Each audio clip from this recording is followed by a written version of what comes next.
আসসালামু আলাইকুম।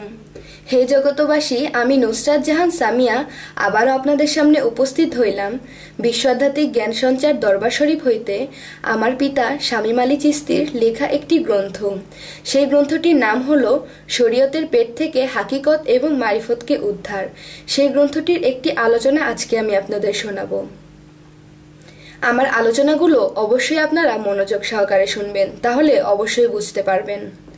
আজকে আমি আপনাদের সামনে যে আলোচনাটি করছি সে আলোচনাটির হেডলাইন হলো মারিফত শব্দের অর্থ কী এবং মারিফত কত প্রকার, এই নিয়ে কিছু তত্ত্ব আলোচনা করব। মারিফত শব্দের অর্থ কী? আল্লাহ তাআলার গোপন রহস্য জানা এবং আল্লাহ তাআলার গোপন রূপ দেখা, গোপন শক্তিকে লাভ করা, গোপনে আল্লাহ তাআলার অস্তিত্বকে দেখে প্রেমে ফানাফিল্লাহ হওয়ার নামই মারিফত। মারিফত তিন প্রকার। মারিফতের প্রকার হইল: ১. মারিফতে বেলকুয়া, ২. মারিফতে হুজ্জা, ৩. মারিফতে আহেদানিয়াত। এই তিন প্রকার মারিফত রহিয়াছে। এর মধ্যে এক প্রকার মারিফত শ্রেষ্ঠ, সেইটি হল আহেদানিয়াত। আহেদানিয়াত যদি শ্রেষ্ঠ মারিফত হইয়া থাকে, এর কি নমুনা? যাহারা মারিফতে আহেদানিয়াতে পৌঁছাইয়া গেল, তাহাদের কি কি লক্ষণ ফুটিয়া ওঠে এবং তাহারা কি এমন গোপন রহস্য দেখিতে পাইল? প্রথম লক্ষণটি হইল, দুনিয়াবি সমস্ত মানুষের কাছ থেকেও সম্পূর্ণরূপে আলাদা থাকে, কথাবার্তা সম্পূর্ণ আলাদা থাকে। সমস্ত মানুষের মাঝে থেকেও তিনি সাধারণ হইয়া থাকে।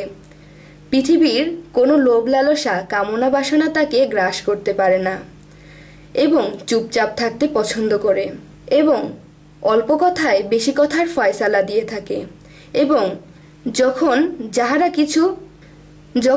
যাহাকে কিছু বলিয়া দেয় তখন তাই হয়ে যায়। তিনি সহজেই কারোর ওপর রাগ করে না। যদিও কখনো কোনো বিষয়ে রাগ গোসা হইয়া যায়, তখন দেখা যায় ওই ব্যক্তিটার কোনো ক্ষতি হইয়া যায়। দেখা যায় আরও দুনিয়াবি সকল কাজকর্ম করেন, চলাফেরা করে, উঠা বসা করে, সর্বসময় তার জিকিরি চলতে থাকে। কখনো কখনো দেখা যায় কোনো অসুস্থ মানুষের গায়ে হাত বুলিয়ে দিল, কিংবা কাহারো দিকে যদি সুদৃষ্টিতে তাকায়, ওই রোগীটি সুস্থ হইয়া যায়। এই মানুষটির দ্বারা কোনো মানুষ উপকার ছাড়া ক্ষতি হয় না। এই মানুষটি দ্বারা এত ভালো কেন হইয়াছে?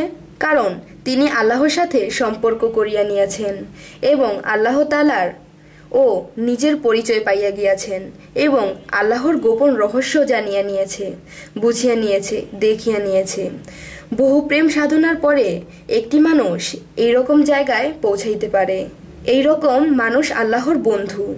আল্লাহ আমাদেরকে সকল জিনিস বুঝার এবং সকল জিনিস ভালো জ্ঞানে নেওয়ার তৌফিক দান করুন। এই বলে আমি আমার আলোচনা শেষ করছি। সকলে ভালো থাকবেন, সুস্থ থাকবেন এবং আমাদের ভিডিওগুলো যদি আপনাদের ভালো লাগে, আমাদের চ্যানেলটিকে সাবস্ক্রাইব করে আমাদের সাথেই থাকবেন ভালো ভালো ভিডিও পাওয়ার জন্য। আল্লাহ হাফেজ।